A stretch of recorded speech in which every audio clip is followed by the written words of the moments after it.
Guys সকাল সকাল আমরা বেরোলাম, আসে দেখছি রাস্তার মাঝে যে ওর মাটা কুকুরটাকে এখানে কে মারা দিয়েছে। গাইস রাতের বেলা অ্যাক্সিডেন্ট করে দিয়েছে। কুকুরটা রাস্তার মাঝে এখন পড়ে আছে, গাড়ি ঘোড়া বেরোচ্ছে অনেক কিছু, বুঝছো না, মুখের দেয় রক্ত ফক্ত বেরোচ্ছে অনেকটা। তো জানি নি কে মারেছে। যে আমরা আজকে সকাল সকাল কাজে বেরোলাম, দেখছি মরে গেছে বাচ্চা ওটা, কিন্তু এটা এখানের মধ্যে ভালো বাচ্চা ছিল। তো কে মারা দিয়েছে রাতের বেলায় অ্যাক্সিডেন্ট করে, মুখের দ্বারা রক্ত উঠেছে, এই যে রক্তগুলো দেখাচ্ছি। অনেক কষ্ট হয়েছে হয়তো কুকুরটা।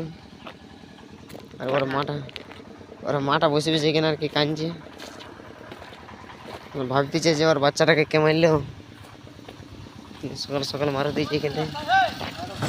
সকাল সকাল এটা মারি দিয়েছে কে, সকাল সকাল গাছ মারি দিয়ে সবাই আশপাশ করছে, যে দেখছে সেই আর কি খারাপ লাগছে তার সবারই। আর এখনো ঠান্ডা কাটে গেছে যাতে, কিন্তু ঠান্ডা এখনো গরম ধরছে যাতে, দেখি রাখুন গরম ধরবে কালকে।